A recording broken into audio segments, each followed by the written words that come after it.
I'm going to call the December the 14th meeting of the Christiansburg Town Council to order. And as we always do, I'm going to ask that we take a moment of reflection, and I hope that you will send your thoughts and prayers to Kentucky and their neighboring states that were so hard hit this weekend with tornadoes. So if we can take a moment, thank you.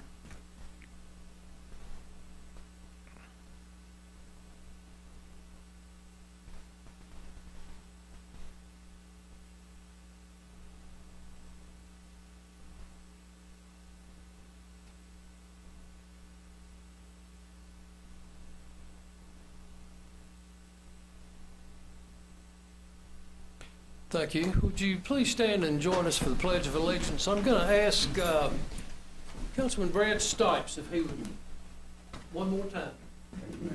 I pledge allegiance to the flag of the United States of America and to the republic for which it stands, one nation, under God, indivisible, with liberty and justice for all.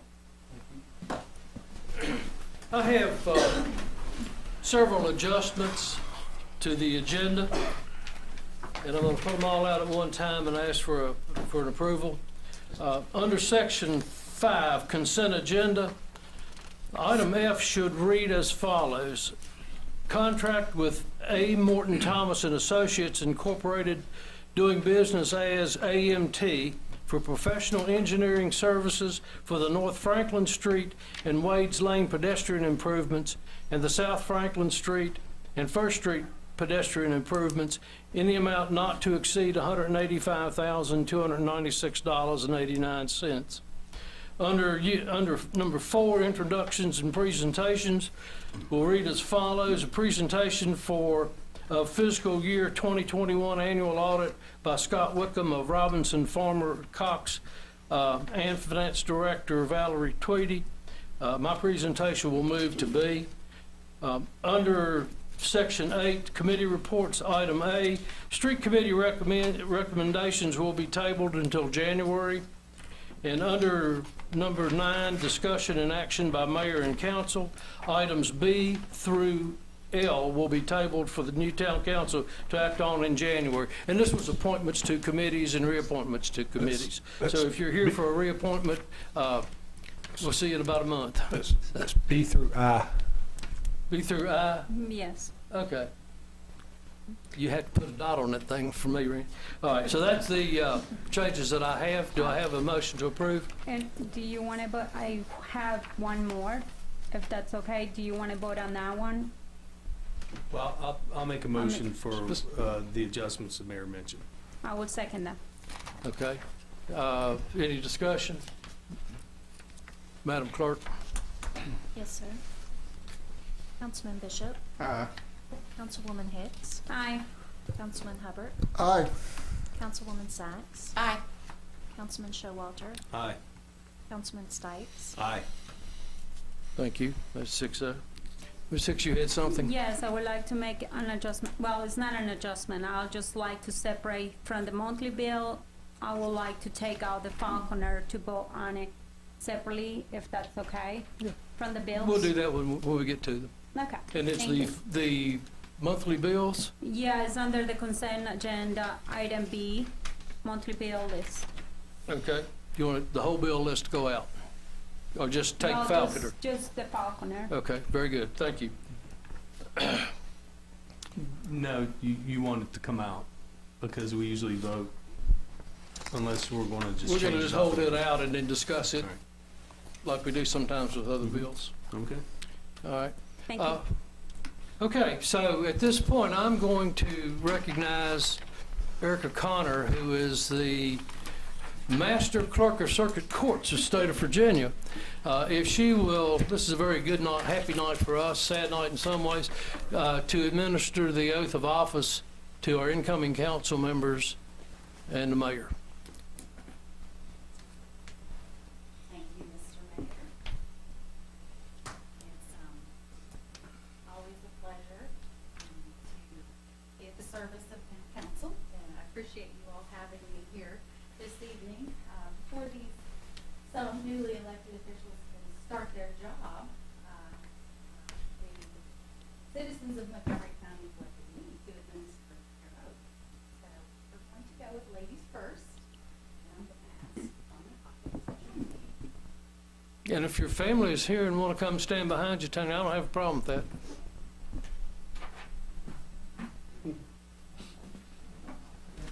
They'll just kind of behind you there. We'll take that in the number. Make sure I'm pronouncing it.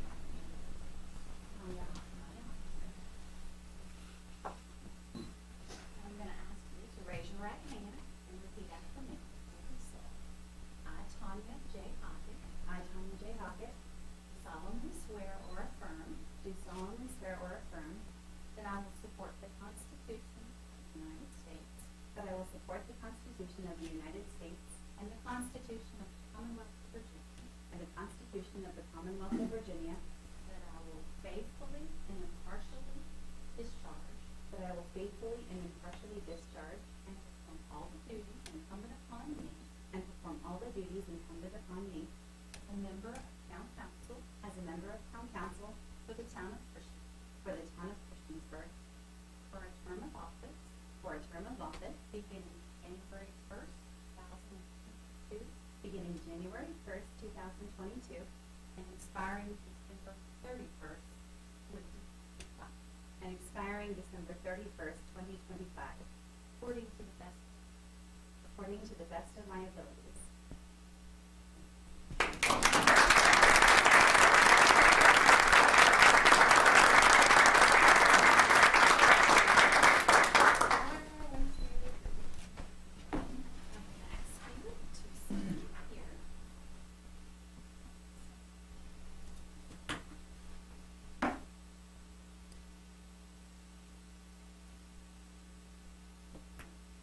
This is from the stating the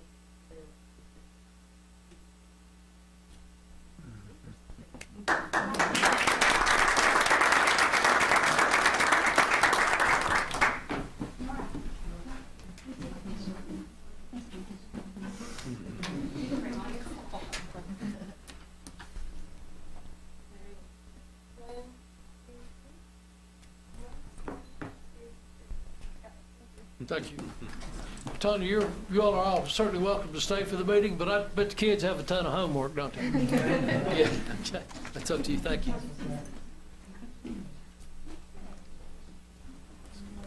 ask Mr. Jenkins. Casey, Annie, come on up.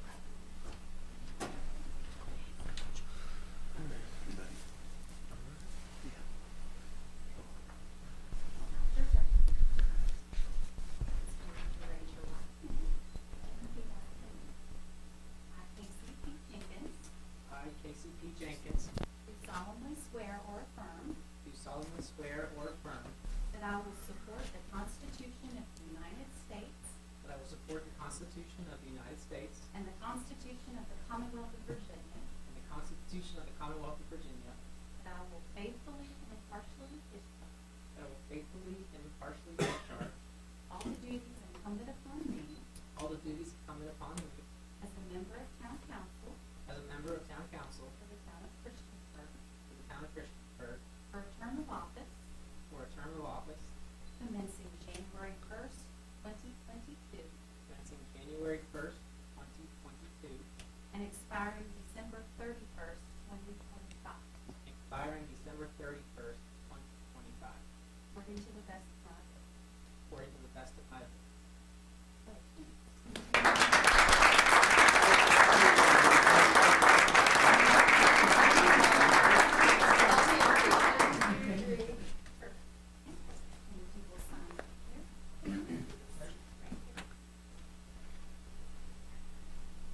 solemnly swear or affirm that I will support the Constitution of the United States that I will support the Constitution of the United States and the Constitution of the Commonwealth of Virginia, and the Constitution of the Commonwealth of Virginia, that I will faithfully and impartially discharge that I will faithfully and impartially discharge and perform all the duties incumbent on me and perform all the duties incumbent upon me as a member of the Town Council as a member of the Town Council for the Town of Christiansburg, for the Town of Christiansburg, for a term of office commencing on January 1st, 2022, and expiring on December 31st, 2025, and expiring on December 31st, 2025, according to the best of my ability. according to the best of my abilities.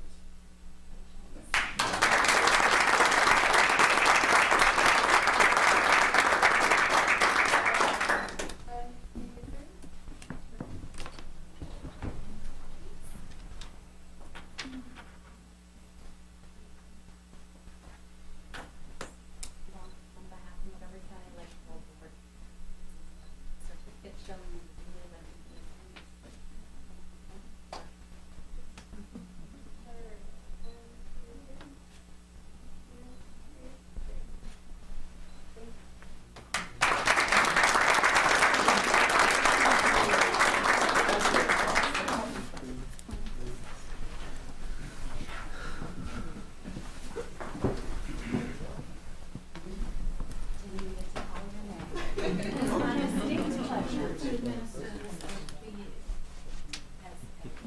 lifelong friend of mine.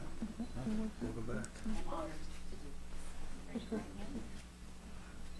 I, D. Michael Barber, I, D. Michael Barber, do solemnly swear or affirm do solemnly swear or affirm that I will support the Constitution of the United States that I will support the Constitution of the United States and the Constitution of the Commonwealth of Virginia, and the Constitution of the Commonwealth of Virginia, that I will faithfully and impartially discharge that I will faithfully and impartially discharge all the duties incumbent upon me all the duties incumbent upon me as mayor for the Town of Christiansburg as mayor for the Town of Christiansburg for a term of office for a term of office commencing on January 1st, 2022, commencing on January 1st, 2022, and expiring on December 31st, 2025, and expiring on December the 31st, 2025, according to the best of my ability. according to the best of my ability.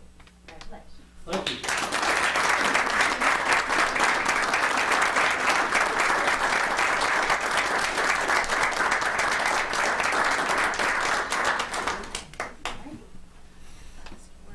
First order of business.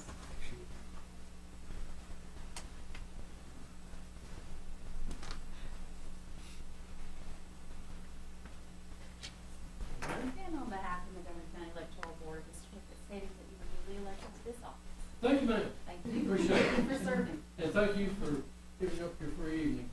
It's a pleasure. It's an honor.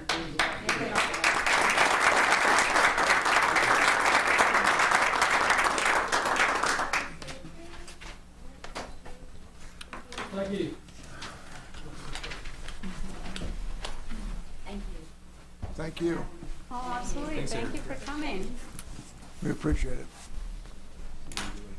You can stay if you want. Okay. Let's get down to some business. We have a public hearing scheduled for tonight. It is a conditional use permit request by MFF Holdings LLC to allow multifamily dwelling district R3 uses in the general business district B3 for conversion of a former daycare center to a multifamily use with 7 apartments on property located at 95 Patricia Lane, tax parcel 501-1-26B, parcel ID number 180188, 0.928 acres. Property is designed as designated as business and commercial on the future land use map of the 2013 Christiansburg Comprehensive Plan. Is there anyone here to address this issue? Yes. You'll give your name and address and Yes, good evening, Mayor and members of council. My name is Mary Ellen Goodlatte. I'm a lawyer with the Roanoke firm of Glenn, Feldman, Darby, and Goodlatte, and we represent the applicant. With me this evening are Steve Simones of Balzer and Associates, as well as Robert Pilkington of the same firm. Fulton Gaylor, on behalf of the owner, is also present if you have any questions. We are very pleased that by a unanimous vote, the Planning Commission recommends that you approve our request for a conditional use permit, which would allow the existing building at 95 Patricia Lane to be converted from a child daycare use to 6 apartments, not 7 as was originally requested. The daycare facility in that building closed last month. The applicant is also the owner of the property and needs to repurpose it. The property is zoned B3, which is the town's general business zoning district, as you're aware. A copy of the zoning map, which was included in your packet, is up on the screen. The subject property is colored red. Let me go back. Get the pointer. Is colored red and is outlined in blue right here. The applicant also owns the immediately adjoining property at the corner of Roanoke Street and Patricia Lane, which is also zoned B3. A site plan for townhomes on that adjoining property was approved a few years ago, but that parcel remains undeveloped as of now. The property directly across Patricia Lane, right here, let me get my clicker correct, right here, is zoned R3, and it has 11 townhomes on that property. Between the end of that townhome property and the cul-de-sac at the end of Patricia Lane, there are 5 single-family homes zoned R1. The next slide shows the existing conditions, including the existing building on the property right here. The exterior materials of that existing building are steel and brick. A gravel driveway serves the property, and it has a rolling entrance along Patricia Lane. The redevelopment plan for the property is shown on the next slide, right here. The driveway will be paved, and the entrance narrowed and defined as shown here. Ancillary buildings and equipment as shown on the existing plan will be removed, and landscaping will be added. You can see it right here, and the landscaping will be added at a rate 4 times that required by the town code. 6 apartments will be created. 3 will be 2 bedrooms, 3 will be 1 bedrooms, and each will be larger in size than the square footage required by the town code. They will all be market rate apartments. They will not be subsidized. Monthly rents are expected to range between $700 to $1,200. The next slide shows the let me go back here. There we go. The next slide shows how the exterior of the building is going to be updated. The exterior materials on the front and the side will consist of brick and cement fiberboard siding, and hardy board is a type of fiber cement board siding that you might be familiar with. There are a number of architectural elements that have been added to make the building's appearance attractive and cohesive. Patios and pergolas have been added to the entrances of the apartments to provide useful outdoor space. You can see the patio space for the 2 front units on this slide. You can also see the walkway leading from the driveway to the side apartments as well. The next slide shows a little closer view of a front apartment, showing the patio and the pergola much better than that earlier slide. Side apartments are shown on the next slide, and they all have brick patios and pergolas. A number of changes were made to the application as a result of concerns heard by us during the Planning Commission's public hearing. Steve will quickly come up here and summarize those changes for you, and we realize the need to be brief this evening. Thank you, Mary Ellen. Good evening, Council and Mayor. As Mary Ellen said, when we first came in with the initial application, our thoughts were this was a daycare center that's been used for that use for quite a while. Obviously, with COVID, and Fulton can attest to this, a lot of the daycare facilities in town have really lost a lot of business. To repurpose this existing building into a residential use, we felt would be very compatible with the residential uses adjacent to it. It's not a road facing, it's not sitting directly on Roanoke Street, and a commercial business as Zone B3, there are a lot of by right commercial and business uses that could go in there that we thought could be more harmful or more impactful to the residents. At our initial Planning Commission work session meeting, we had not gone into this level of detail, and quite honestly, the Planning Commission had a lot of concerns. I don't believe at that first meeting we had any support from Planning Commission, and we heard a lot of concerns from our neighbors. And I'm going to go back a couple slides. There were concerns about the stormwater management on the site if it redeveloped. Some of our initial concepts showed an internal corridor that would access the apartments, not exterior doors. There were concerns about dumpster locations, screening. What we did, we went back, looked at every single one of those, brought Robert in, who's our architect here, who's with us here tonight, really did a complete overhaul on the building itself. The building right now, as Mary Ellen stated, is brick on the front in this area, and basically it's a metal building in the back. So refacing that, completely repurposing that building with hardy siding, giving a more residential character and look to it. Right now, if you go out there, it's a shallow pitched metal roof like you would see on any industrial building. You could see on some of our renderings here, you know, we built up a parapet, given it a flat roof look, and then added the architectural elements around the porches, the pergolas, some personal outdoor space for each of these units. The landscaping was, as Mary Ellen mentioned, was a big piece of what we added in. There are no street trees out here. There's very limited vegetation on this existing property line. We did hear some concerns from our neighbors here about providing extra buffering, so we have done that with this plan. The biggest issue, or the biggest change we saw, though, was going from 7 units down to 6, and we no longer have a corridor, you know, accessed apartments. Each one, as Mary Ellen stated, has their own front door and their own patio and private space there. We're getting rid of a lot of the gravel that's in there now. We're going to be reducing the overall stormwater management, our stormwater runoff on this property right now. You can see in this area, we've got about 0.42 acres of impervious right now. We're going to be knocking that down to 0.33, so almost a tenth of an acre. We've got the minimum amount of parking plus 1 extra guest space. We really felt good because after we went through these changes, addressed it with Planning Commission, we came out from having nobody's support at Planning Commission on our work session to having unanimous support at the vote that evening. So we feel like a lot of our neighbors appreciated what we had put forth on this revised application, and Planning Commission seemed to appreciate those changes as well.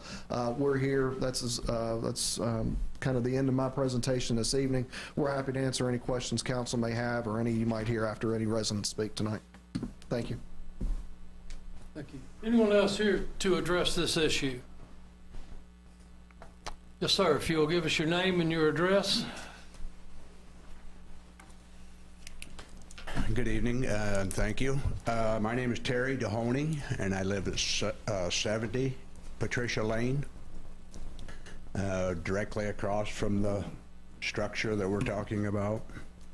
And they were definitely right when they said that we were all against it, and they've convinced some that it's going to be okay, but we still have concerns. I happen to be the HOA president, so I'm here or felt I should be here to bring some things up. I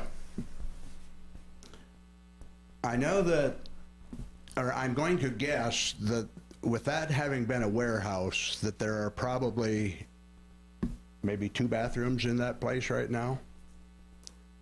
And I'm wondering how the sewer system's going to hold it up when they add more bathrooms in there. I mean, they're going to have to do it somehow. I guess there's going to be a lot of concrete cutting and that sort of thing. Things we still don't know if what is going to go in there should actually go in there, or is it going to create problems?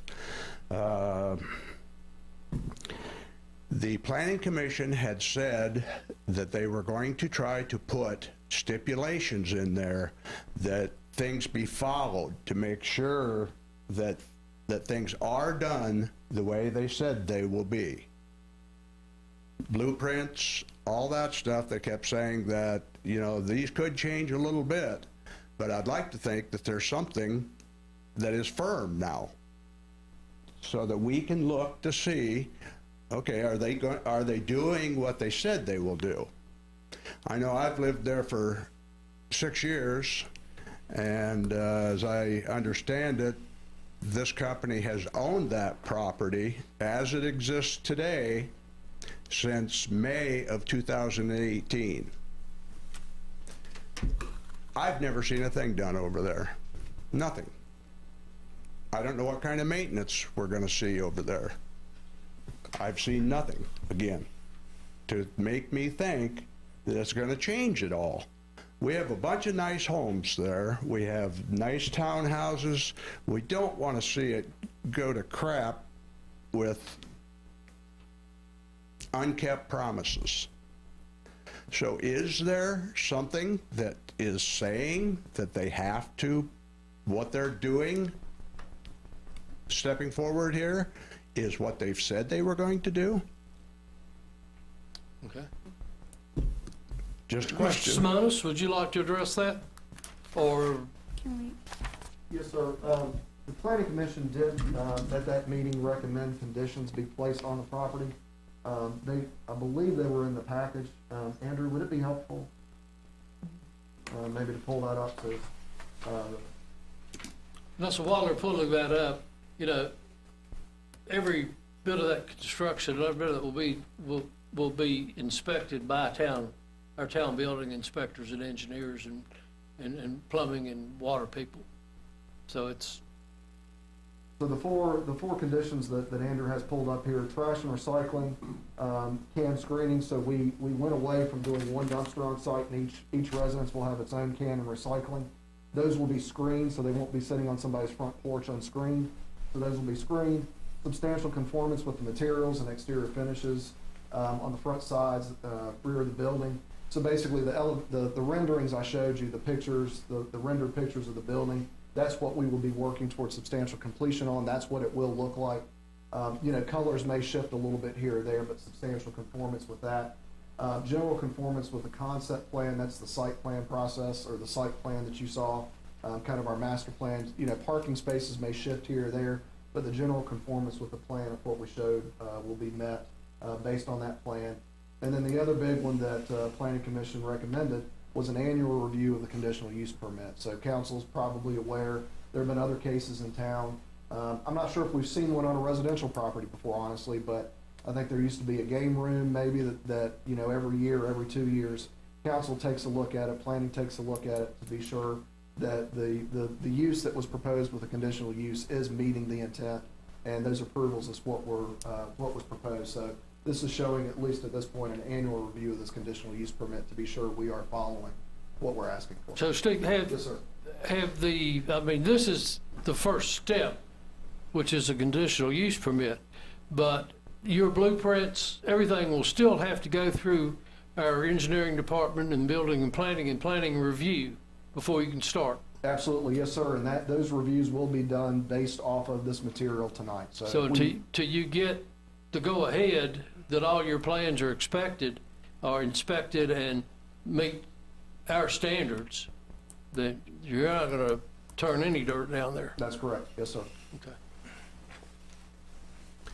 I've not had the chance to see what the Planning Commission put on paper, but I would just appreciate it very much if going forward, we do know that those restrictions, or whatever you want to call it, are in that plan to be supervised, and to be on a yearly basis, take a look at things, see how they're going and all that. I, for one, am still not in favor of it being there. Okay. I think it's going to devalue our properties. I think that we will pay the price. Not whoever's building these, but the landowners will pay the price. Okay. And I don't think that's right. Thank you. Anyone else? Oh, I'm sorry. No, that's anyone fine. else to address? Hearing no one, I will close the public hearing. I make a couple of questions? Sure. Mr. Simones, maybe these are answers that you can give me. When I was watching the planning commission meetings and stuff, I didn't get to hear as far as how many, as far as like how many water meters is this property going to require? Maybe that's one of your answers, or maybe Andrew or There Randy. are a couple ways you can do it, Ms. Hicks. You can do 1 meter, and you could do 1 master water meter that would service all 6 units, and those would be sub-metered. And that would be a decision that Fulton and his team would make as we get into site plans. You could also do 6 separate meters that would service each individual unit.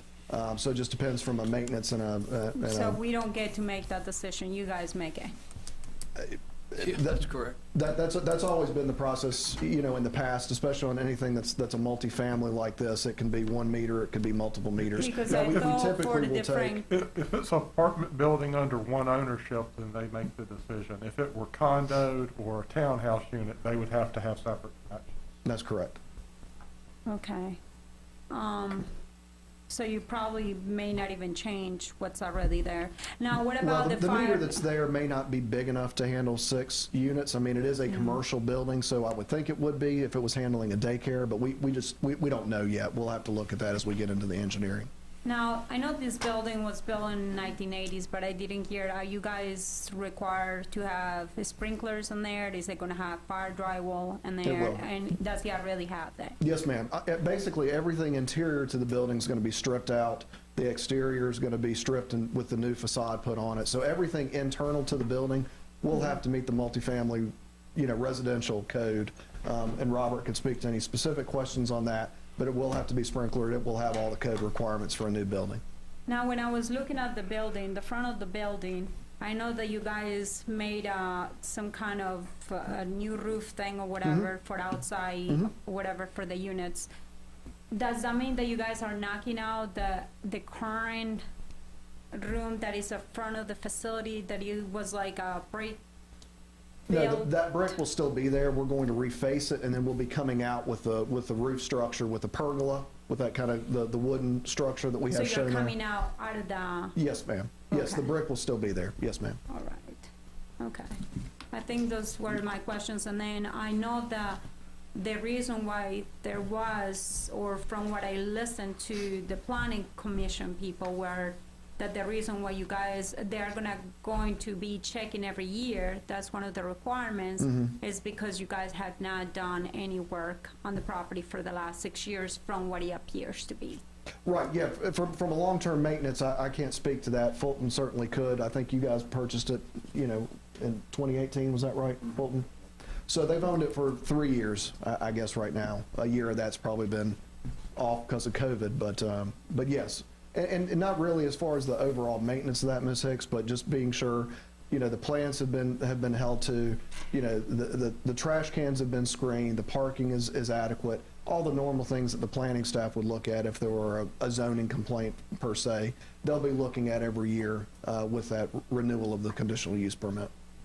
And you guys were not required to have any other additional sidewalks on this permits, correct? ma'am. Okay, So got it? thank you. Thank you. Thank you. Thank you, Steve. Anyone else to address? Hearing none, I will close the public hearing.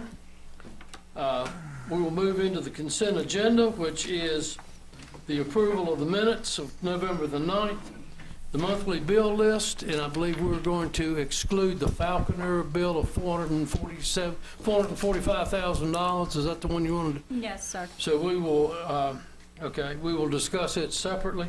Resolution recognizing January 9th, 2022 as National Law Enforcement Appreciation Day. Addendum to all points broadband contracts for a lease amount of $15,515.51 per year. A notice of intent to award a contract to EC Pace Company Incorporated in the amount of $1,195,129.63 for construction of the Arbor Drive, Peppers Ferry Road intersection improvements project. Contract with A. Motion Thomas and Associates Incorporated doing business as AMT for professional engineering services for the North Franklin Street and Wade's Lane pedestrian improvements and the South Franklin Street and First Street pedestrian improvements in the amount not to exceed $185,296.89. And contract amendment 2 with Hazen and Sawyer for professional engineering service for lift station air flash analysis in the amount not to exceed $39,828. Make a motion that we approve the consent agenda items A, C, D, E, F, G. I'll second. Motion and a second. So we will address the bills to be paid separately out of it. Okay. Any other comments or questions? Madam Hicks? Or Madam? I'm sorry. Ms. Henline, would you call a roll, please? Yes, sir. Councilman Bishop. Aye. Councilwoman Hicks. Aye. Councilman Hubbard. Aye. Councilwoman Sacks. Aye. Councilman Showalter. Aye. Councilman Stipes. Aye. Got a 6-0. Thank you very much. Do I have a motion on the bills to be paid? Make a motion, we pay Falconer Construction. Okay. Motion and second on that. Okay. Any discussion? So I will just to be, consistent with my past decisions because of the timing, I would like to decline the vote on the Falconer bill. Well, you could have done that without pulling it out. You could have just abstained from that. Well, no, you're right. You could abstain. All right. So you're going to either abstain or you're going to. I will abstain on it. Very good. Ms. Henline. Yes, sir.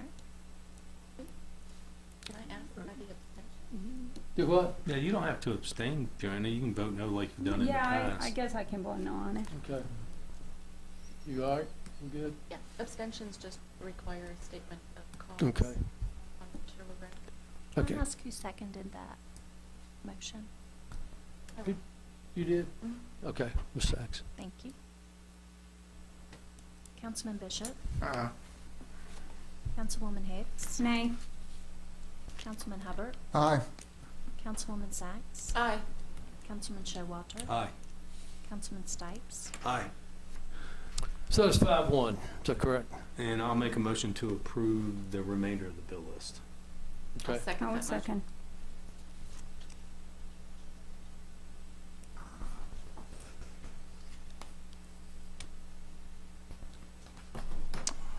Call the roll, please.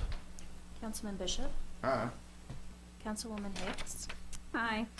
Councilman Hubbard. Aye. Councilwoman Sacks. Aye. Councilman Showalter. Aye.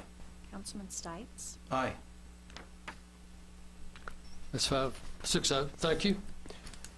Okay, now it's time we have our citizens' comments. Is there anyone here that would like to? No. Are you skipping the presentation? Oh, yeah. I was hoping to get them out of the way. We have a presentation of fiscal 2020-2021 annual audit by Scott Wickham of Robinson Farmer Cox and Finance Director Val Tweedy.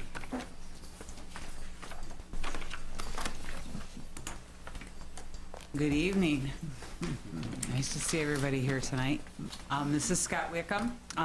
First of all, is this working? Okay. All right.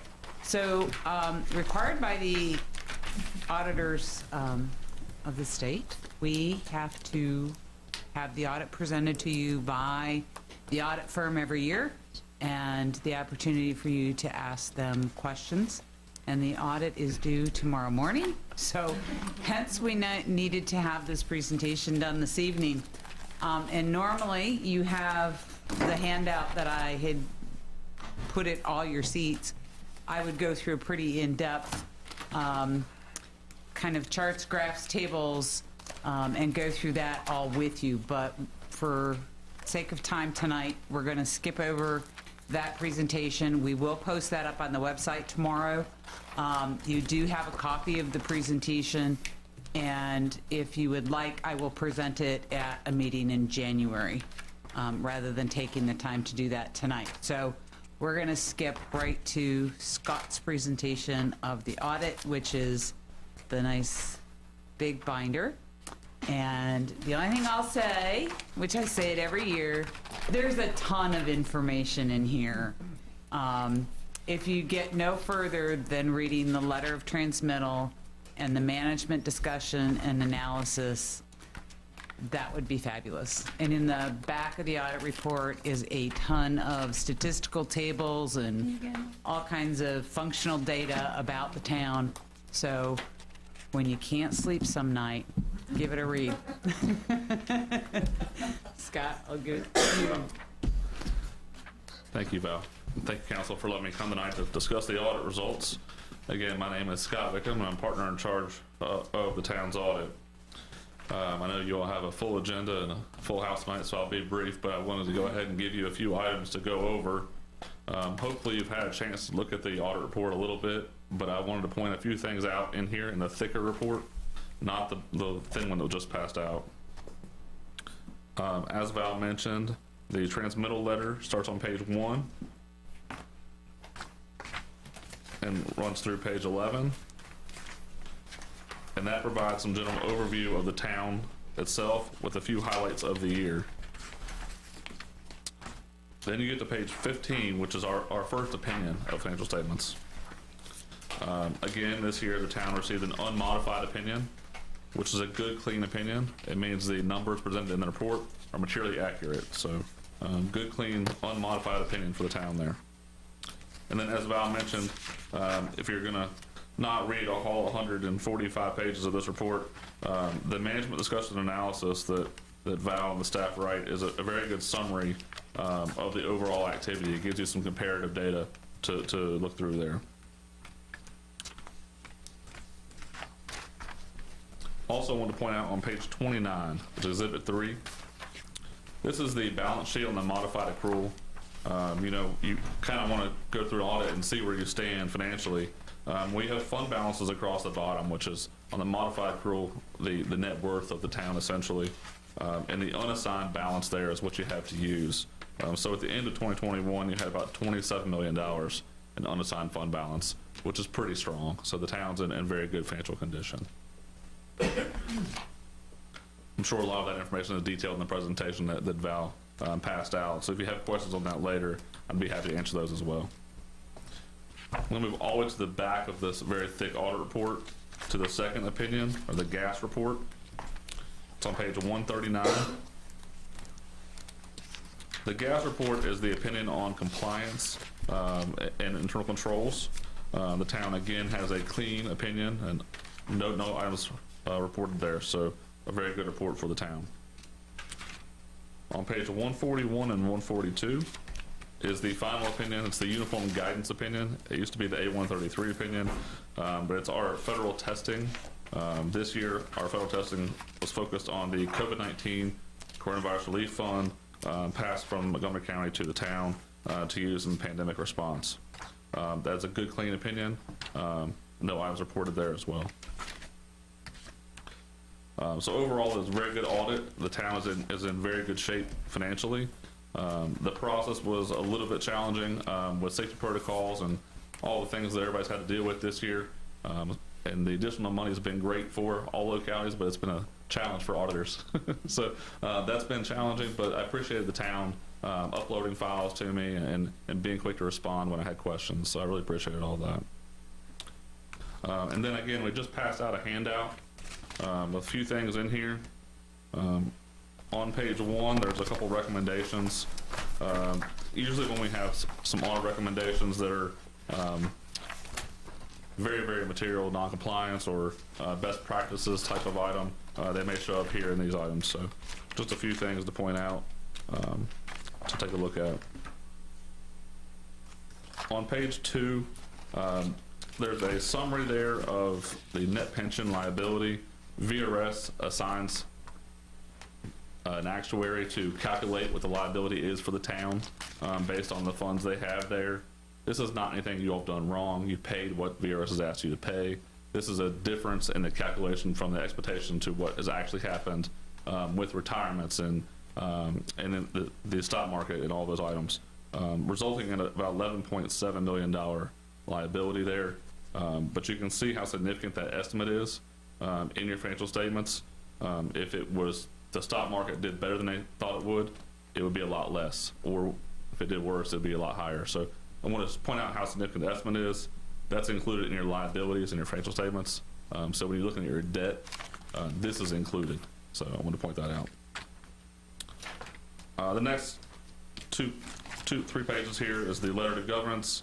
The major change for most localities this year was GASB 84 fiduciary activities. The town does not really have any fiduciary activities, so no real impact for the town there.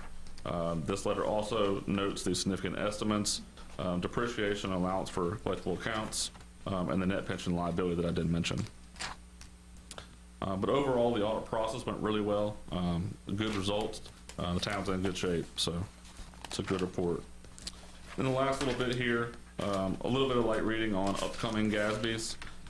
With the COVID-19 pandemic last year, they delayed a lot of GASBs.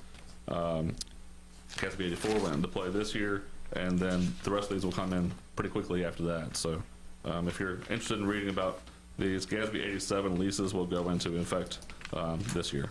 So with that, I think I'm pretty much finished up. Are there any questions? It looks like to me you have nothing negative to say at all, is that correct? Not really. There's those three little minor recommendations, but no, the town's in great financial shape. I think, Ms. Tweedy and her team should be congratulated about, seems like every year we have this, and it makes it so much easier for us on council when we know that, the financial area is going in the right direction. And I just wanted to thank you, and I'm sure everybody else on council feels the same way. Thank you. Any other questions or comments? There was a lot of material to read at one time, and I'm sure as you're meeting your requirements to have it to us by a certain date, we'll have plenty of time over the next month before the next meeting for any questions. And I would suggest if council and new council is reading this thing over, if you have questions, if you would direct them in a form to Mrs. Tweedy and Mr. Wingfield, and then we'll try to get them all together and answered at one time. Is that reasonable with you, Val and Randy, and members of council? Sure. Are you planning to come back to that meeting in January? I was not at this point. If you all feel that you would like for me to, then I can. Is that gonna cost us money? We have two meetings in January, which we can do the 11th, or we can do the 25th if we need to have those questions answered. Yeah, if you have questions, then I can probably make it work with my calendar. Okay. And then also, part of the reason I give that handout out is my contact information is there. So I'm happy to answer one or two short questions directly. And I would prefer any questions coming from council about the budget to come through the town. We can do that. Well, I have one question really quick. Where did you say the recommendations were at? They're page 1 of this handout that I just passed out. The little one? Yes, the little one. Okay, thank you. You're welcome. Okay, thank you. Any other comments or questions? Thank you.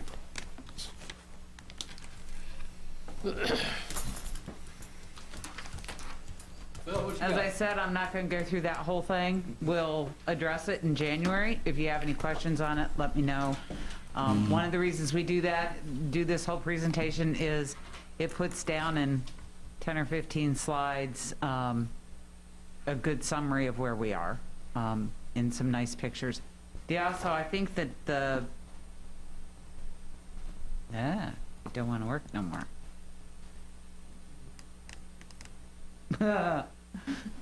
Very good. I'll leave that alone. I just refer you to this. So these are the pages that Scott was talking about earlier. So the first couple pages in this presentation will kind of help you walk through reading the audit report and where some of the pertinent information is. So that's just a handy thing to help you get through it. So kind of grab them all and give it a read. So thanks, everybody. Have a good night. Thank you, Thank you all, Valerie.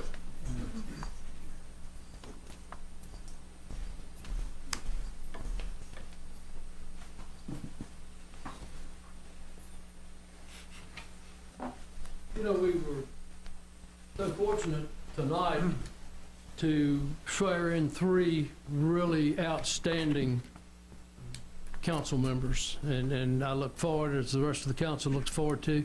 And it's always a good time when we can do that, and we would see the families and as they come to this, and we're excited. I hope you all are excited about what we're going to get into for the next 4 years. But there's always a sad time, because we have to say goodbye to 3 council members that have been outstanding members of this council. So I'm going to ask Marissa Sachs if she would come forward.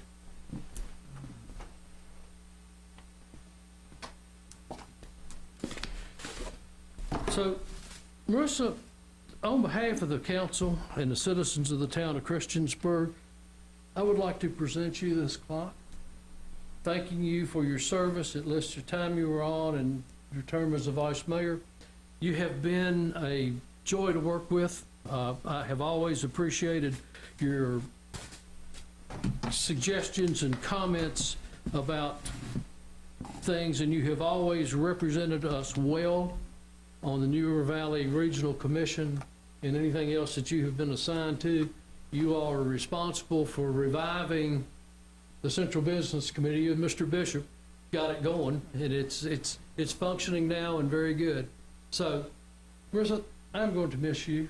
As a council member, I know this is a tough decision, but business decision you have to make. Thank you so much. Appreciate it.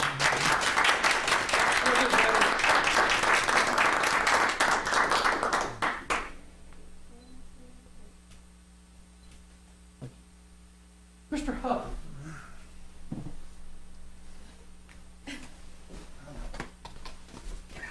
Mr. Hubbard's been on the council on and off for the last 15 years. And again, see if I'm gonna give you one more time to bump my head, because that's all we've done for the, no. Steve has been a great council member. He has the citizens of the town of Christiansburg in his heart and soul. He has the employees of the town of Christiansburg in his heart and soul. And he's done a wonderful job on the aquatics board, the recreation commission, anything, the agency on aging. I'm gonna have to find another old guy to do that. And I may be the oldest one out here, so I don't know. Okay, but Steve, again, on behalf of the citizens of the town of Christiansburg, town council from 2004 to 2008, 2010 to 2021, and you were the vice mayor 2013 and 2019. So, Thank you very much. thank you, Steve.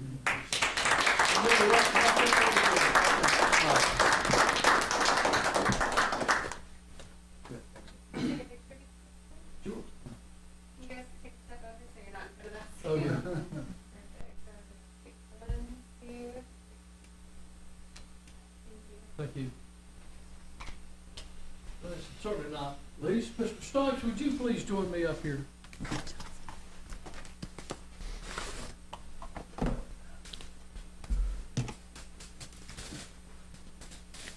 Brad, you have been an outstanding member and representative of this council and of the citizens. Your time on council was 2006 to 2021. He served as vice mayor 2009 and 2018. So Brad, we're going to present you this for your desk or office at home. But I want to just say that, Brad, you are the consummate engineer. I mean, your input has been invaluable to this town, not only from your experience as in business, but your experiences in life. And I have truly enjoyed serving with you all of these years, and hopefully one day I'll see you serving again somewhere along the line. So Brad, thank you so very much. Everything you have done has been wonderful. I agree.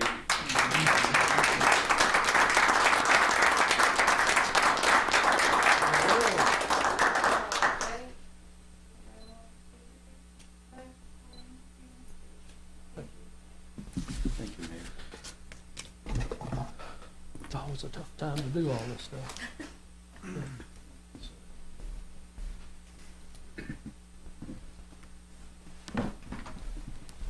So this is the time that we reserved for citizens' comments. If you would like to address the town on anything in particular, if you have any,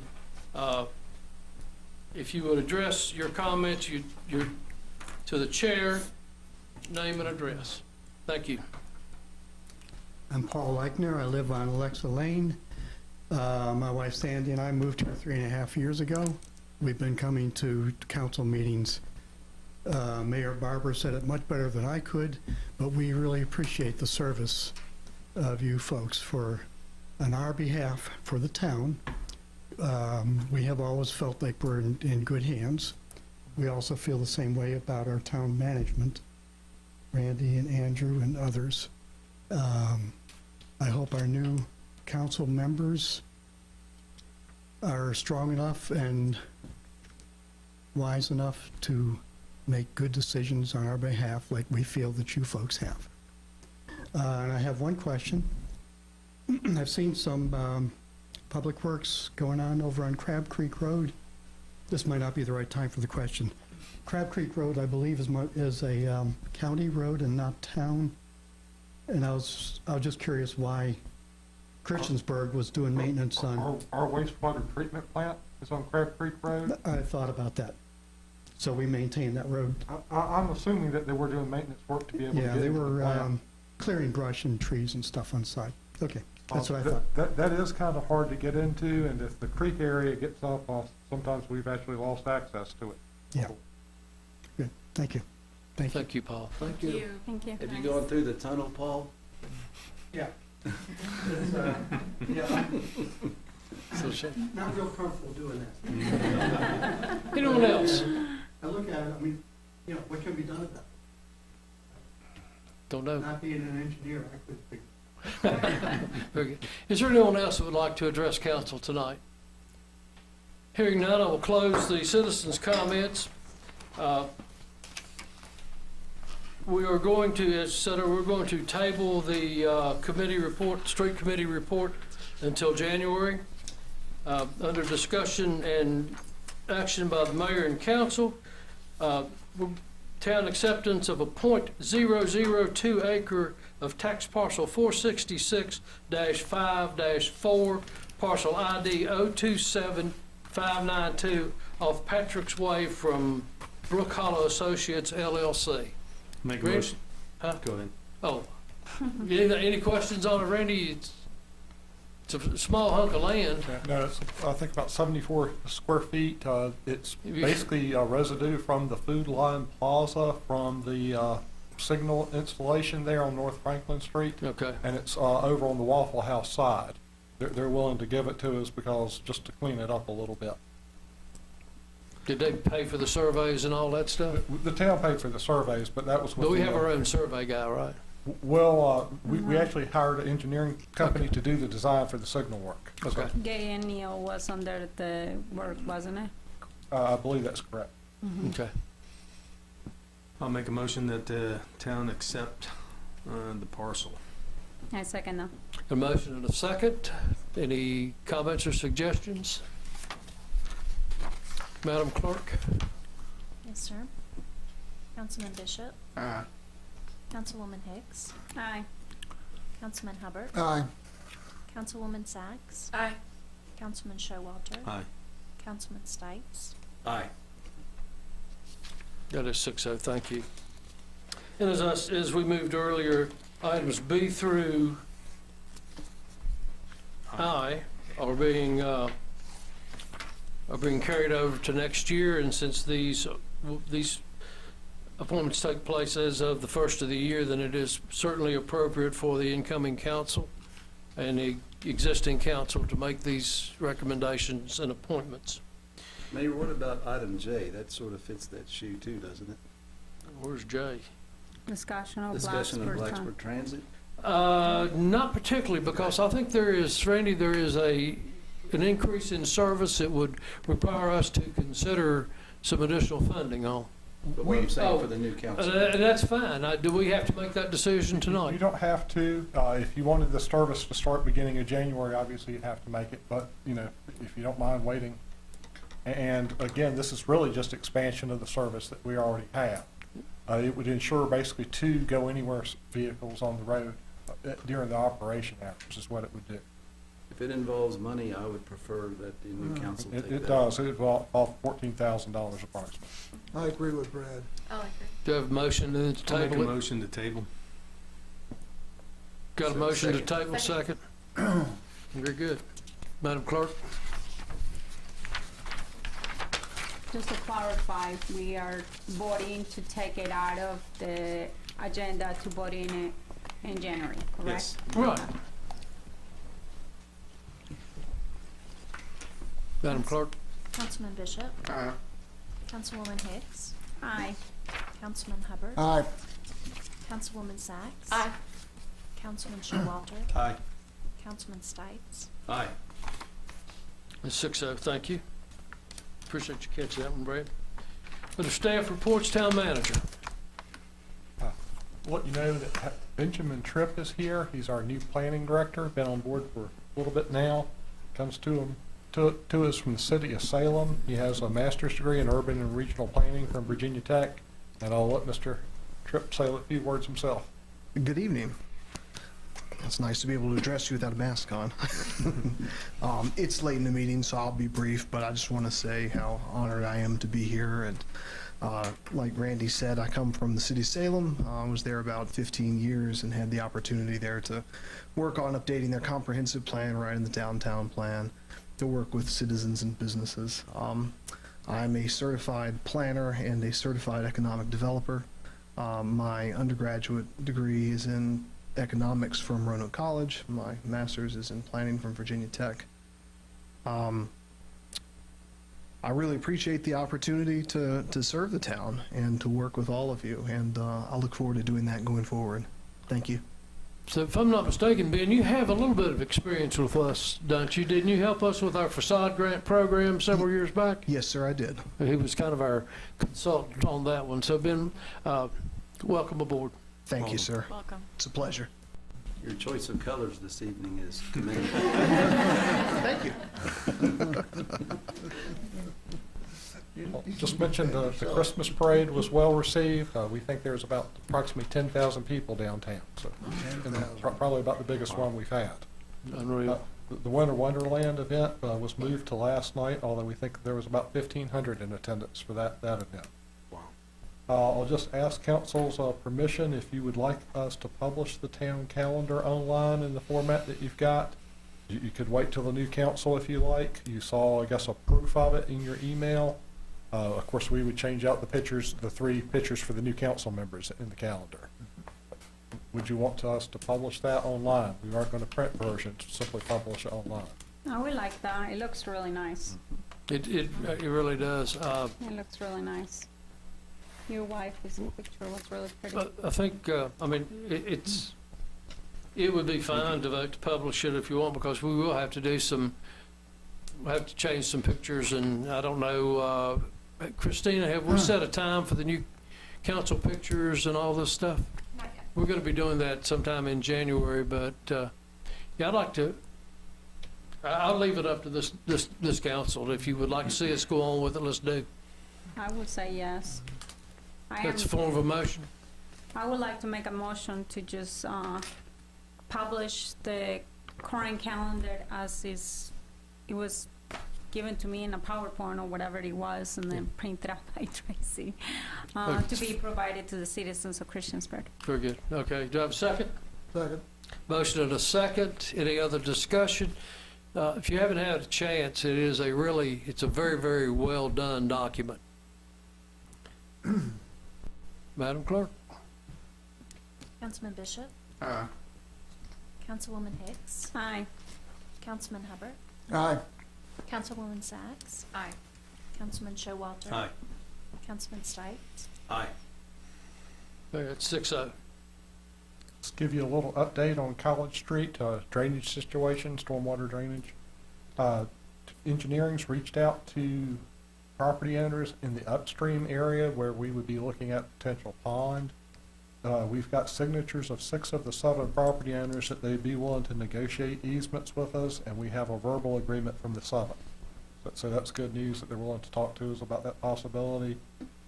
Engineering's also reaching out to downstream property owners, and they've been very receptive so far. So just basically making contacts for easement acquisition and potential property acquisition upstream for the pond. Okay. Do you have a price estimate yet? Rough. No, not exact price, because it does depend on the final design of the project. Okay. Randy, what would you anticipate we're going to negotiate with the residents that's already said they're willing to negotiate with us? What are some items we would negotiate about? It would be easement acquisition or property acquisition, and it would be fair market value of whatever the easement or the actual property acquisition. Again, this would be only on the upstream properties where we'd be having stormwater retention. We would be looking to obtain easements, hopefully for free, from the downstream, basically the channel properties, who are really basically the primary beneficiary of the project. Thank you. Will that take them away from getting a flood insurance, or will they still? Wouldn't put them into the floodplain. If they were to, let's say there was some type of detailed study, typically that's either done by a property owner, the local government, or occasionally FEMA will come in and do detailed studies of flood-prone areas. If it were put into a 100-year floodplain, they need flood insurance. But really, that's the only requirement of flood insurance is if you're in the 100-year flood. And they're not in that? That's correct. Okay. Are they, I think there were talks that they were probably going to review that again. Is that correct? Is anybody reviewing that or not? It would take pretty detailed surveying work and applications to FEMA to put them in the flood district. And in all honesty, I don't necessarily know that they all want to be in the flood district. Yeah, I don't think as an owner you will want to be in. Tough to sell one in a flood zone, I'll tell you that right now. Well, in the expense of it, yeah. Sort of heard at least maybe a little bit of the opposite, that they didn't want to be in a flood area. I'd like to set a couple of public hearings for January 11th. One is for boundary adjustment to bring a portion of Falling Branch Corporate Park in at 68.9 acres. How many acres, Randy? 68.9 acres. Let you know, council actually previously acted on this a couple of years ago, but the verbiage that the county used for the adoption is a little bit different than our version, so basically we're going to have another public hearing, take exact same verbiage. So did they have a public hearing already? The county's already acted. Oh, okay. Just recent. Also, I'd like to set a public hearing for January 11th for disposition of the lot that I mentioned a few months ago at the corner of West Street and Johnston Street. This is that kind of 15-foot wide lot in the residential area. Doesn't really serve the town much use. Okay. Also, let you know that we've got a situation with one of our rescue volunteers. They're here on an educational visa, and they are not eligible to take pay because of that. What I would like to request is if we could work something out through their university, they're going to Liberty University, that we could pay the university for some type of scholarship fund for this individual, that we would do that.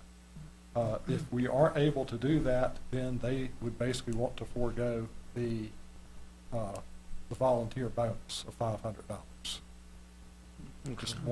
Just basically alert you to that as much as anything. Kind of a little unusual situation. Okay. And that person has been working with us for yes, they're volunteering with us. And they're qualified during that good amount of time. Yes, and they do qualify for the $500 bonus. Okay. But again, they because of their educational visa status, they aren't eligible to receive any income while they're in the United States. But we can do a scholarship. Well, we're talking to the university. If we can do it through the university, we will. Otherwise, we'll simply forego it in that one case. But they understand. Okay. I appreciate the effort you guys are putting forward. Sure. That's really cool. And I guess just one thing I'll ask myself, I'm due to receive a $2,000 bonus. If I could, maybe have that instead paid into a fund to buy lunch for town employees, if you don't mind. I was kind of wanting to do it myself, and just if I did it, it would be more money, obviously pre-tax. I think $2,000 versus about $1,550, and that way I wouldn't have to pay taxes on it end of the year. So if you don't mind, I could maybe shift $2,000 due to come to me to some type of fund to buy lunch. Wasn't that the same case with Mark season? With who? Mark, weren't you doing something with your bonus as well? And I personally plan to distribute my But what Rand is doing is actually really great because he allows you to have more money to give to them. personally. I'm going to distribute So maybe that's. I think it's, you know, the bonuses that both of them have earned, and I think if through a financial, if we can do that through the finance department. I don't think we can. The Chiefs is coming from the FARPA funds. ARPA And yours funds. is coming from the general funds, ARPA funds. Yours is coming from the general fund, so I think there would, I guess Val would need to weigh in on that, whether or not we can take his and make it an individual line item for the other police officers and staff. Well, you've never let me have a mayor's slush funds. You can always let the town manager have one. I would say we leave it to Randy and Val to figure that out and work with Mark as well. Appreciate both of you all thinking. Thank you, guys. Absolutely. Your It's very departments. commendable. Thank you. And I guess final item I have, of course, you know, Joe Cole retired as rescue chief in November, and the position's been vacant. Been, I guess, debating position and how to handle that. What I would like to do is name Billy Hanks as rescue chief in addition to fire chief. He would be there simply to, I guess, basically manage operations, help with budgeting, scheduling, things like that, as oversight. Obviously, Dustin's would basically fill the medical supervision and that need with Billy in regards to writing procedures, things like that. So, but in regards to the position, I just think we'd have some benefit to that. Like I say, Billy has a lot of experience in management. What I would propose is that we, with the position that would be created, or I guess the vacancy, that we hire an advanced life support position. I would also propose that we pay Billy an additional $10,000 for the responsibilities. I did take this to the Emergency Services Committee meeting last night, and they were, I guess, agreeable to this. I guess one additional thing I'll ask is if there are shifts to Dustin's responsibilities, that I be given a little leeway to shift his salary, maybe $2,000 to $3,000 for this. The net there will actually be a net benefit to the salaries because the loss of Joe's salaries versus the EMT, the advanced life support position. Just to give you an idea, it'd be approximate savings of $35,000, and that's without any adjustment to Dustin's salary if it's not needed. But again, I do that based if there's a need to shift his job description. And like I say, I would definitely shift Billy Hanks' job description, and that's why I request $10,000. It's not additional funds, again, it's actually a cost savings. So you're telling us or asking us? I'm asking. Randy, you're asking, but it is your job as a town manager to make those decisions. It is a major change, and you know, if nothing else, as a courtesy, I'd appreciate some type of, I guess, general thumbs up, heads up. General blessing. Well, I have full confidence in Chief Hanks. I think he would do a fabulous job, especially if rescue embraces that. So I'm in support of your idea. I was in that meeting last night, and Mr. Wingfield went over it very, very precisely and going over the pros and the cons, and I supported it. I think it's a good idea, and maybe get Dustin a little bit of a bump up and raise too. I think that would be great too.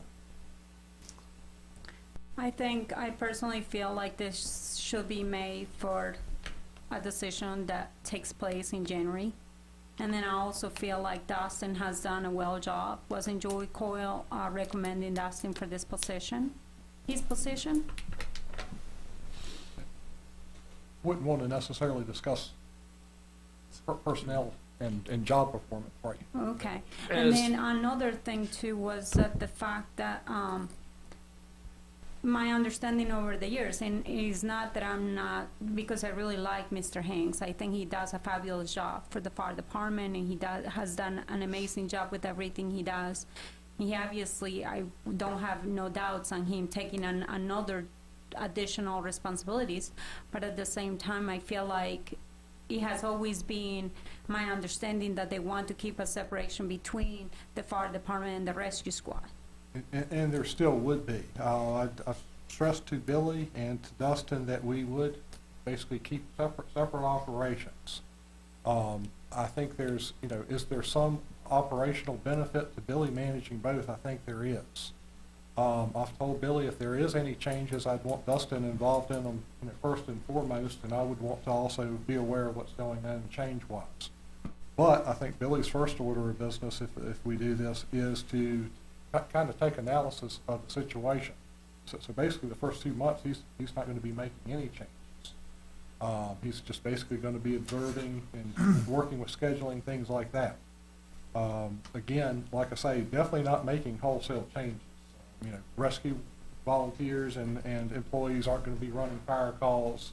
I don't really intend on bringing firefighters over to rescue. Although there is possibility for use of driver, and I think it's something we look at kind of more long term. I did see a lot of positions being open with the rescue squad, and I was told that the fire department is actually doing well with and not needing the help that they thought they will need as much as the rescue squad. I think my recommendation will be, even for the next council, to be talking about and having discussions and trying to see if we can get more people to work for the rescue squad and create maybe more positions that are paid positions instead of volunteer positions, so we can actually completely care for that department. Not that it's not being well cared for right now, but I think we are definitely needing the help. During last night's meeting, of course, I was in the rescue squad for a little bit. And, I know there's going to be some hard feelings in the beginning, but I think if Chief Hanks does his job correctly, he'll squash it before it gets out of hand. I'm 100% against, for the position. I think Billy can do the job. But then, once again, I think he understands what his responsibilities will be versus Dustin. So I think there's 2 different things. As long as those 2 can get along fairly well, it should run smoothly. So I do support it. I appreciate that, Sam. And Sam's a lifetime member of the rescue squad. Yes. And Randy, as I recall it, you mentioned that you're going to review this after a year. Is that correct? And I will tell you, if it's not working, we would basically go back and hire a rescue chief. If for whatever reason it's not working, it would be easy enough to basically go back the other direction. I don't think that'd be necessary. Like I say, I'd like to be able to give this a chance. So just to make sure, Randy, just like in years past, council does not appoint the fire or rescue directors, correct? Correct. Or the hiring of volunteers for their fire or rescue or full-time staff, correct? That falls under your umbrella. Correct. You appoint the town manager, the town attorney, the treasurer, the clerk of council. Police chief. You're being very courteous running that by for our input on there. I appreciate that. So, but you are creating a new, with Chief Hanks taking over the director of both, you are creating an EMT position, correct? Correct. An extra position. An extra advanced life support position. Yes, okay. And I guess you can't say it's extra per se, because, Joe used to run those calls. Correct. So basically, we're not losing anybody, but we're not gaining. I think you're actually probably gaining call hours, because the advanced life support person would be dedicated to calls. And we're saving a little bit of money while we're doing it. Yes. Okay. Who is going to be taking over Dustin's job? Obviously, we're going to have a vacancy with Joey Cole being gone, but then Dustin takes over Hanks takes over the whole department. And now who comes in in place of, have we filled in those positions already? Actually, Billy would be assuming Joe's position, essentially. Dustin will continue on in his deputy chief role. Correct. So, okay. So I just wanted to end it. I know Chief Hanks, he's got a proven track record. I have no problem with this move. I think it will benefit our citizens, which is, you know, as long as we continue to meet the need of our citizens and be there for them. In years past, we ran into some issues, and Joe came on board, and then we've been meeting that need or even exceeding that need. And I expect the same, well, I have the same expectations for both the fire and the rescue. And the buck always stops with the director. Now, I have great faith in Chief Hanks. I think he'll do a great job, but we have to maintain that service for our citizens. We definitely have elevated our level of medical services. Yes, we have. Rescue. Very good. Thank you. Anything else? Randy? That's it. That's it? Okay. Any other town attorney? Any other town attorneys here? Well, I think at the previous meeting, we reported on a lawsuit by Allegheny Construction and that we would file a response. I just want to let you know we have filed that response and we're proceeding with the litigation. As we've read in the paper twice. Okay, yeah, very good. Thank you. Anything else? That's all. Thank you. Any other town staff comments? Val, yes. Just quickly, I wanted to say thank you and for all your service to Brad, Pete, and Marissa. I've really enjoyed working with you over the last 12 years. You all have been here for, Brad's been here the whole time. Steve's been pretty close. But I have truly enjoyed working for you and with you. And Thank you, Dad. That was very nice. You have one other thing. You forgot about him, didn't you?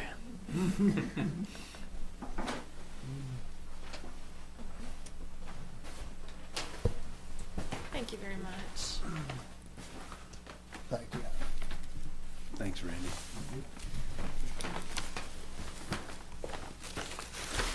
Okay. Just like to, if I could, just like to say myself, thank you for your service. It's been a pleasure to serve with you.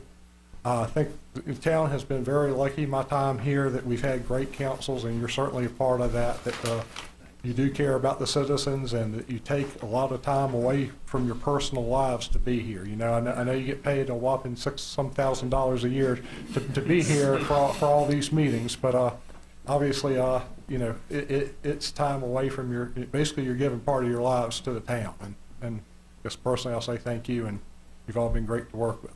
Thanks. Thank you. Thank you, Randy. Under council reports, I will again commend the entire town staff, Public Works, Police, Recreation Department for a wonderful weekend of Christmas spirit for our citizens. The parade was wonderful. The tree lighting went very well. The market, farmers market, I think most of the vendors were selling out by about 7:30. So there was a big crowd down there. Everything went very well.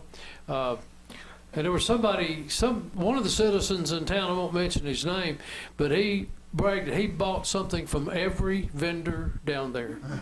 And that was a bunch of vendors, but that was good. It was a great night. The weather held off.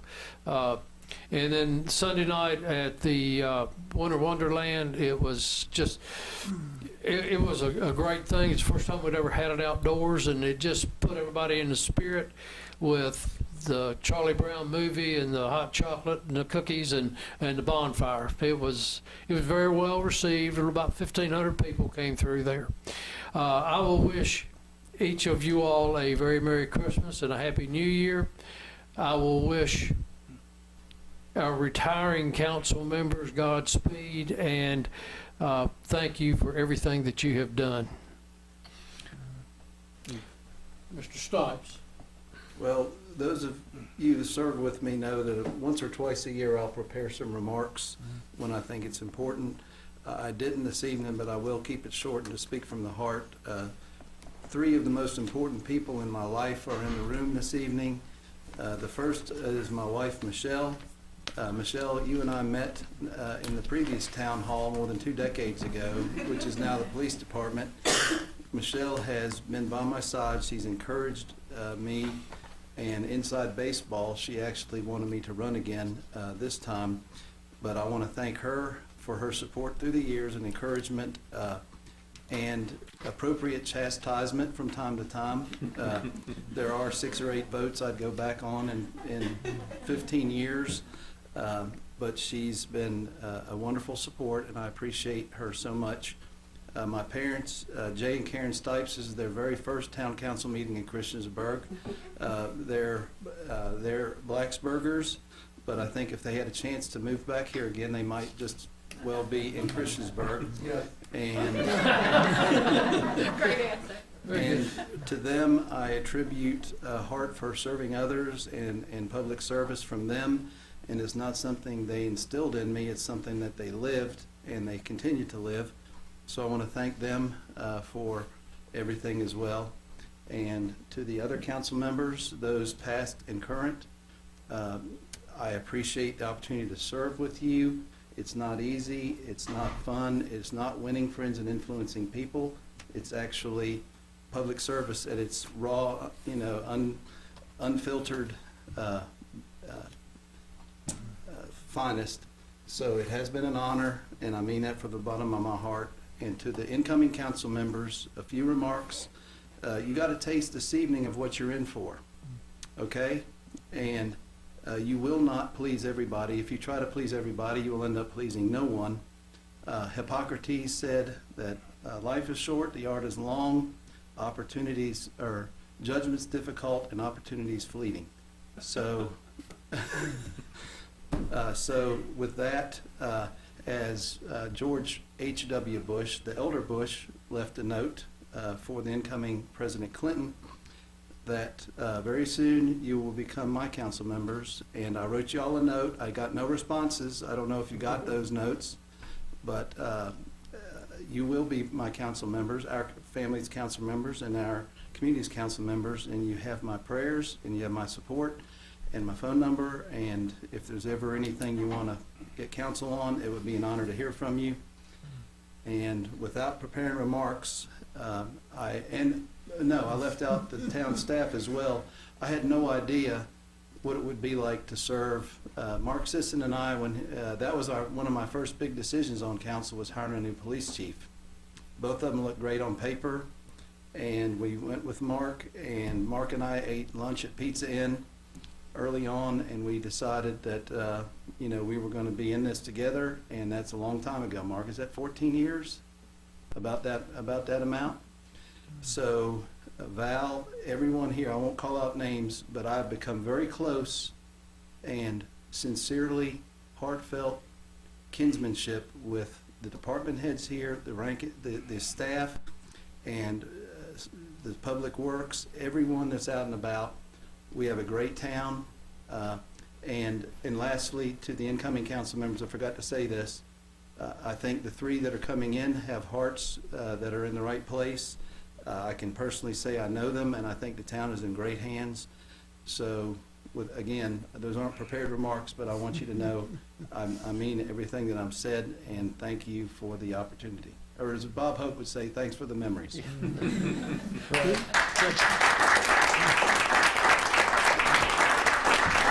Mr. Showalter? Can you come back to me? Yeah. Thank you. How about January? That would be Mr. Bishop?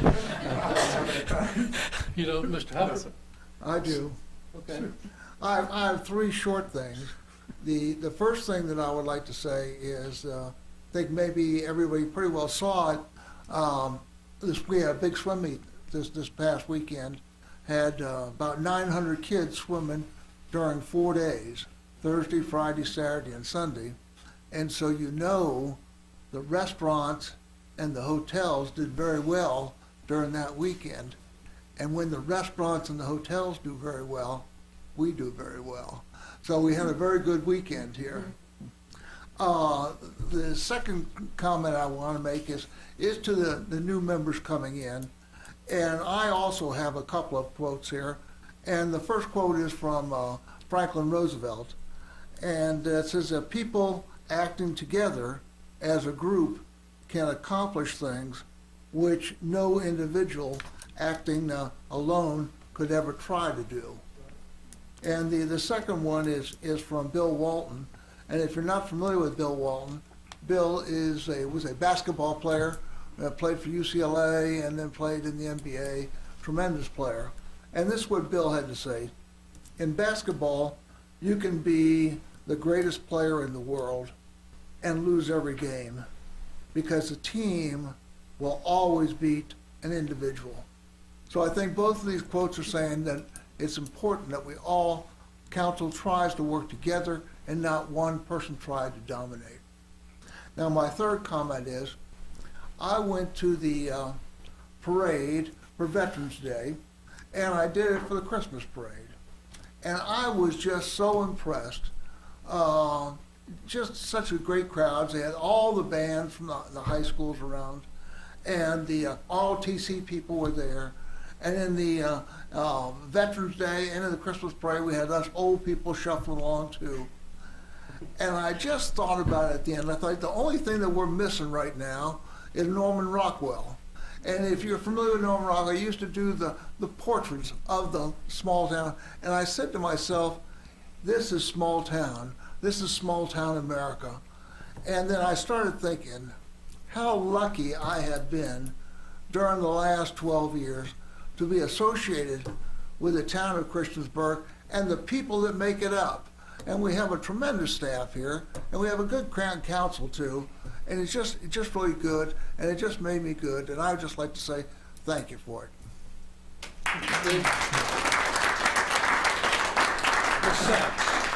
Sure. Well, that is extremely hard to go after some gentlemen who are very good with their words and their quotes. But I am a more visual person, so I've asked Andrew to share something. I started to add up all of the years on council, and I was really impressed to know 76 years are represented up here of the people serving the town of Christiansburg. And 33 of those years will complete their terms at the end of this year, which is tonight pretty much, and 43 of those years remain seated with the incumbents. And so I feel that the town is in fabulous hands. We have an amazing amount of experience. We have a lot of new energy coming on board. And I have learned so much, and I thank every single citizen in the town of Christiansburg for their support and allowing me to do this job on your behalf. So thank you very much, and thank you to everybody behind these tables. I've learned from each one of you.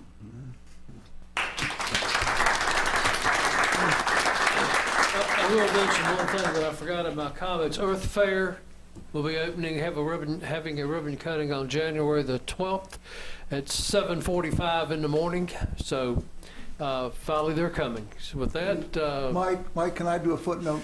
Yes. You know, the three of us have been sitting together for the last 4 years. And I think it's a little unusual here that after over 100 meetings that we are still talking to each other. And in fact, we are still friends. And I think that's so good. That's good. Very good. Thank you. I didn't get a chance. Ms. Hicks. I wanted to, those were actually really nice remarks, and I enjoy hearing them all from the three of you. I was also going to say Merry Christmas to all, Happy Holidays to everyone in Christiansburg.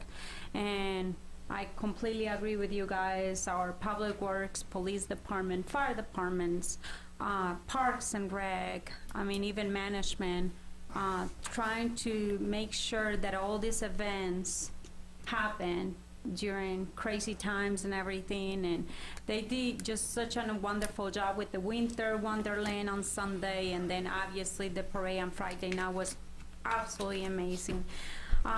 You know, it brought a lot of even tears to me at the end of the day, because it just, this to me is home. Christiansburg is my home, and I feel like I was adopted by a town that just, I love, you know, and it's amazing. The town that I grew up, is very similar to Christiansburg, and this one is just, it's so beautiful, and I hope we can continue to make sure that it continues to stay this way, beautiful and welcoming, and that a lot of people just feel like, you know, this is home. So, thank you for being here, and obviously, best luck with whatever you guys do, and Mr. Showalter, are you? Yeah, I wanted the three outgoing council members to have their final remarks, and I'll keep mine short. But I do want to say you will be missed. I'm glad. And one thing I want to say about these three council members, I always refer with my staff at TAC, and my wife can attest to this, with my kids, is your effort and energy, what you put into something. Okay? These three outgoing council members, and it's a challenge to the new council members coming on board. These three listen, they put the effort in discovering what's going on, and they put the energy into making this town a better place. So I want to say thank you for your service, and your neighbors thank you, because this is a great and thriving town, and you played a huge part in that. Thank you.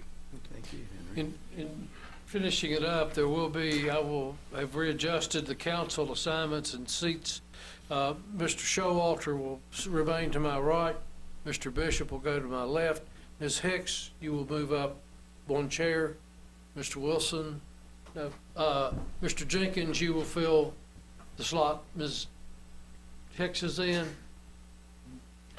Tanya, you will take Mr. Hubbard's seat. you confuse us so much. No, I'm done. Just basically Just come in, next time come in and sit down where your name tag is. Well, he's moving over. I'm trying to do it by seniorities, so I'll have my two most senior council members on each side. Maybe next time we'll be a little bit Tim, closer. you'll have a seat to come I pointed out earlier. If there's nothing else, again, thank you all for coming out. Thank you all for your service. Merry Christmas. Happy New Year.